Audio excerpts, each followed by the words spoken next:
This video is based on Ling Shan Hermit's work The Causes of Depression. All rights reserved. Any infringement will be pursued. As humans on Earth, from a very young age, we're told that we must strive to outperform others, that we must achieve success. Within our education system, there isn't a single parent or teacher who advocates for their children to become the lowest of the low. The use of such words might displease some, yet those who understand me know that I'm not one to lie for the sake of political correctness. This is also why I appreciate Donald Trump. Although our society provides a myriad of job opportunities, it must be acknowledged that there are jobs you would absolutely refuse to take. We are educated to aim to become the highest of the high. If everyone aspires to this, then who will carry out the work of the lowliest? You must realize that many tasks necessitate someone's labor. Someone must clean up your excrement.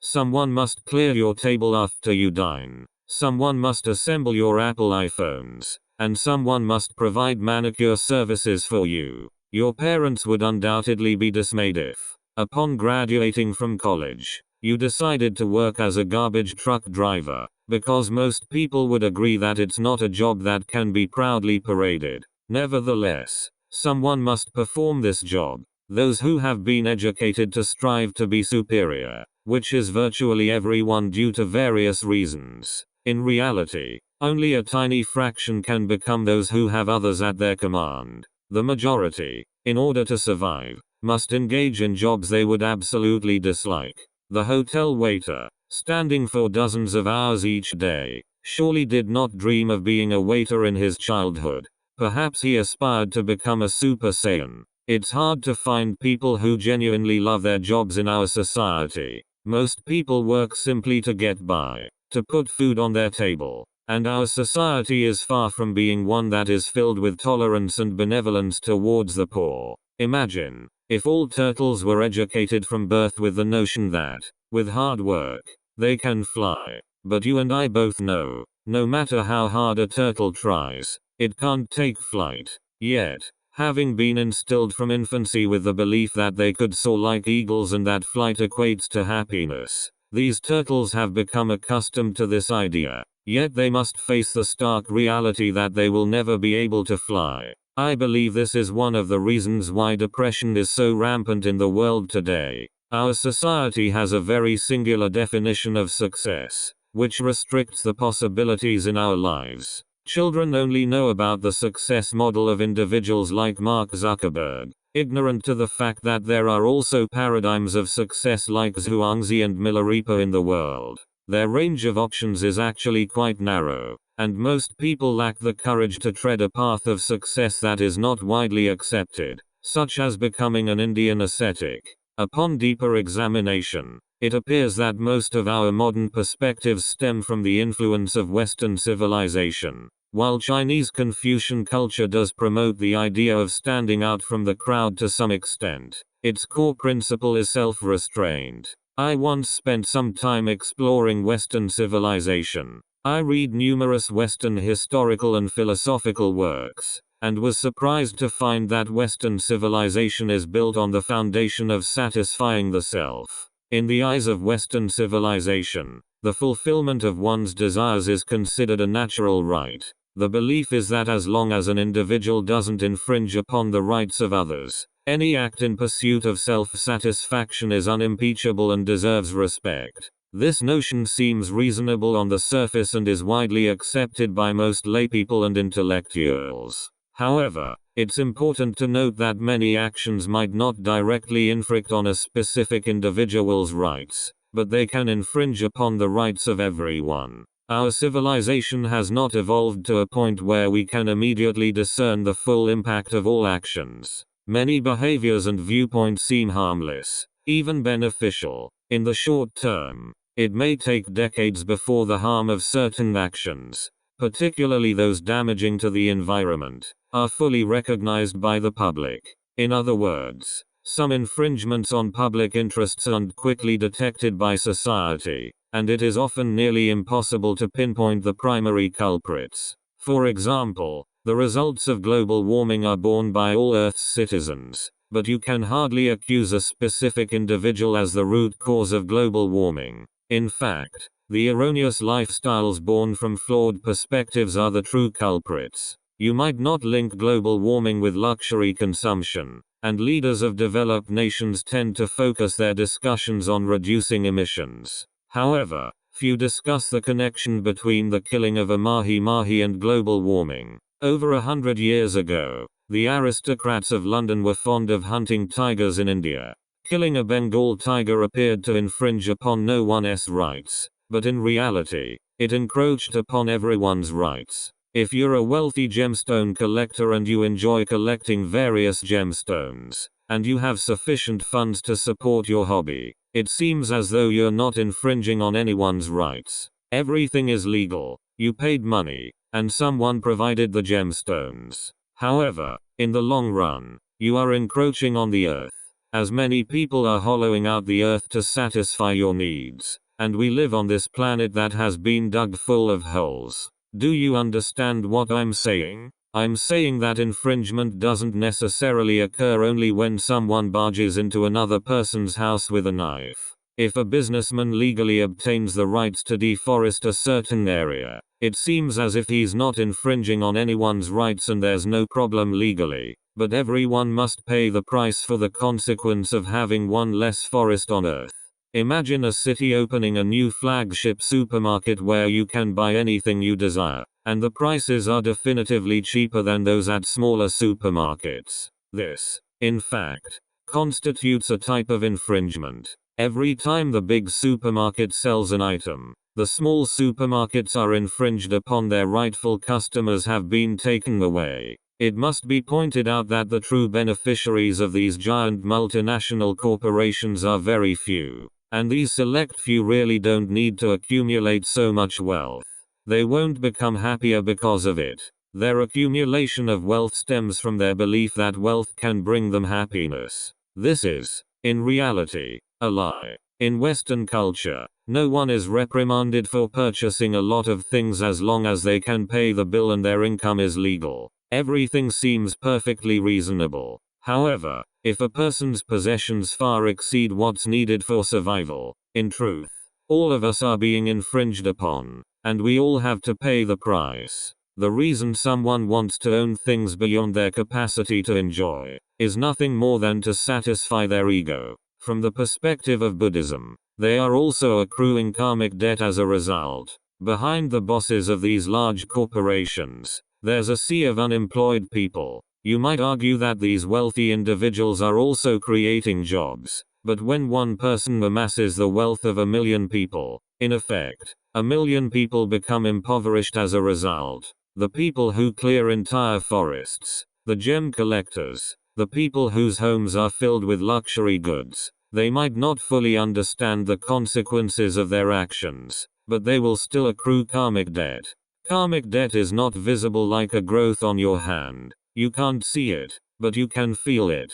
You might feel an inexplicable sense of oppression, and carrying too much karmic debt can lead to persistent unhappiness. Eastern civilization, on the other hand, emphasizes self-restraint, the suppression of the self and precaution against recklessness. Whether it's ancient Chinese civilization or ancient Indian civilization, both are characterized by this. Under such cultures, it's clear that your desires will be much more restrained. You are less likely to go out and buy 50 Boss shirts. This also means there will be far less harm to the planet and to other people. Upon closer inspection of Western civilization, you'll discover that everything created by the West, from their systems to their laws, their economic models, their various inventions, and even Hollywood films, all emphasize the righteousness of satisfying the self. Westerners believe that satisfying the self is a natural right, and that suppressing the self is the source of evil. Yet strangely,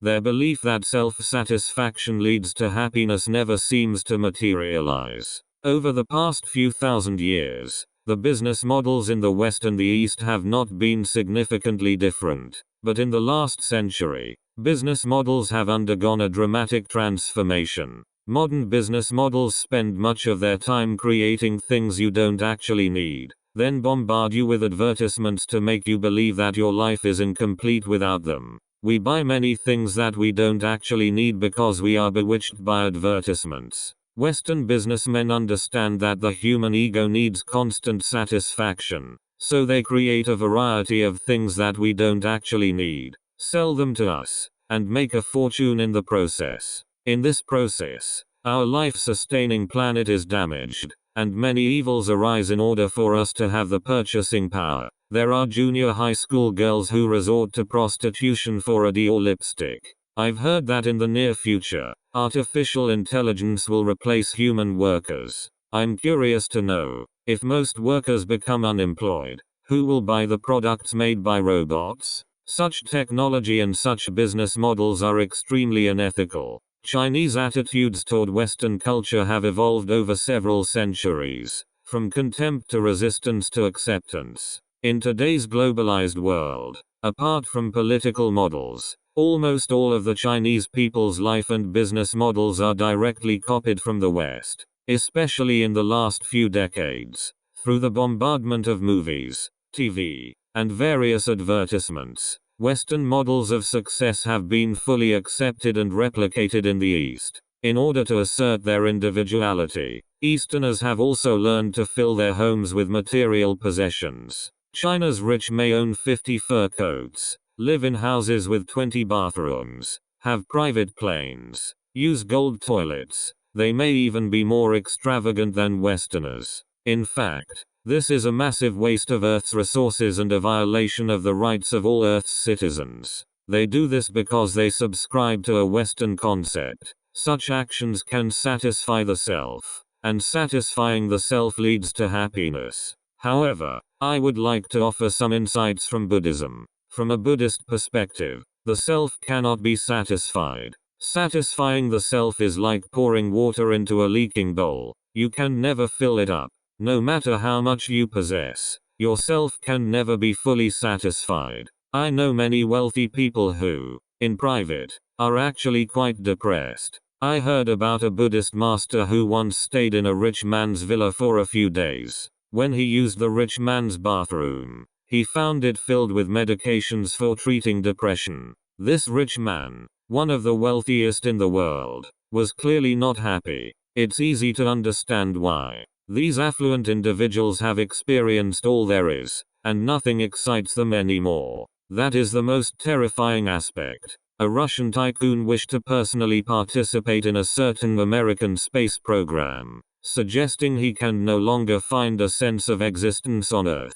In the Middle East, the oil tycoons, who went from nothing to being as rich as nations by selling oil, seek their existence through terrorism after experiencing grand palaces, hordes of beautiful women, and private zoos. The sense of existence, as I see it, is the hunger of the self. All our activities aim to satisfy the self, to feed the self. But you must understand, the self can never be fully fed. Today, Chinese parents can easily learn many child-rearing methods from the West through the internet. I'm not here to judge the merits of Eastern and Western education. We won't discuss whether these methods are truly Western, but I do want to remind Chinese parents, and those who are about to become parents, not to give their children too much freedom. If you give your child excessive freedom, they are likely to develop depression in the future. I've seen many parents who never deny their children anything,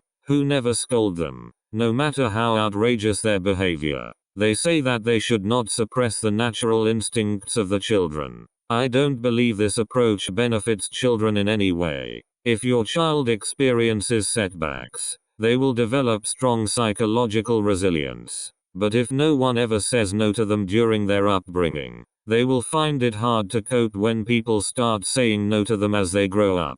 However, in reality, many people will say no to them. The girl they like may say no. The company they apply to may say no, and even strangers might say no to them. If they happen to be timid, facing so many no's, they might fall into depression. If they are prone to violence, they might resort to violent behavior against those who deny them. We often see news about teenagers who have killed classmates because their feelings were rejected. Such children must have grown up in an extremely liberal environment. Their parents must never say no to them, turning a blind eye to their crude and impolite behaviors, or even tacitly encouraging such behavior. Such a child is unable to accept anyone saying no to him. As they grow up, they become a disaster for everyone around them. If a person's ego is always indulged, soon they will lose control over it. Even if they know their actions are wrong, they are powerless to stop.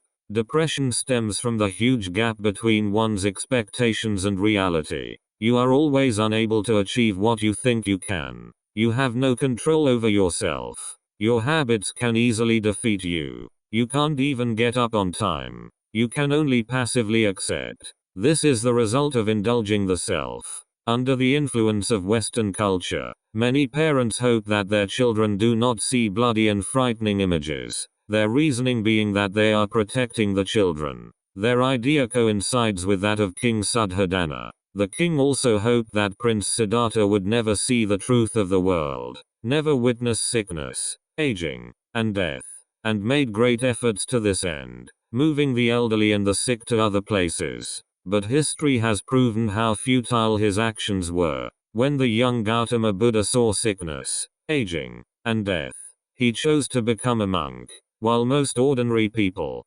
powerless to solve these problems, could only fall into depression. Therefore, I don't think it is wise to set barriers between children and the truth.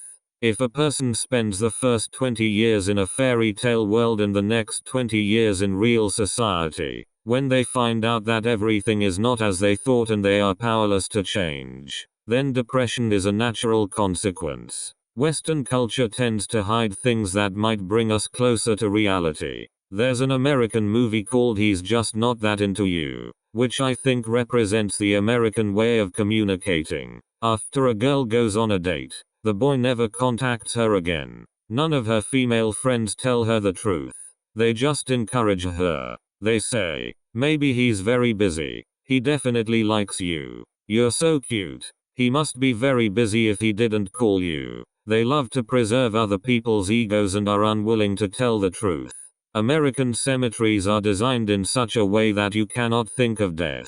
When someone dies, they hold a funeral for them. At the funeral, they say, he is now with God. He was a good person, a good father, a good husband. We will always remember him. They dress up death in a very poetic way. Velvet-lined coffins, solemn crowds, priests, and flowers. However, from a Buddhist perspective, none of these things will help the poor deceased who is in an intermediate state and in desperate need of help. In this regard, Eastern civilization is no different. We also pretend that death does not exist. We don't like the topic of death.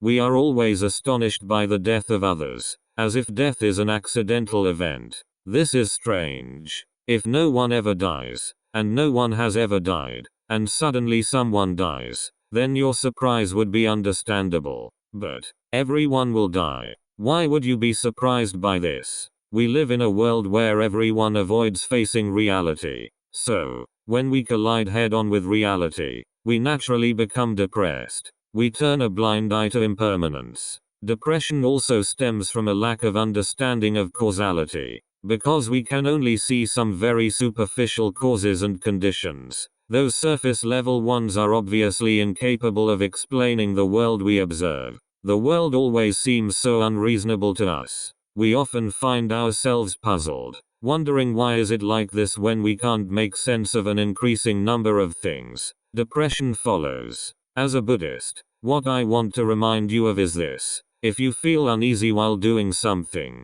you should stop. You might think that the feeling of unease will pass after a few days, but it won't. These feelings accumulate. When you've built up enough unease, you'll find it hard to fall asleep. If you're feeling uneasy, it's possible that your subconscious is aware that your actions are harming someone. Finally, I would like to say that Dharma, the teachings of Buddhism, may be the best treatment for depression. I have known people with depression and those on the verge of it who have achieved good results through the practice of Dharma. If you are a person with depression, you might want to give it a try.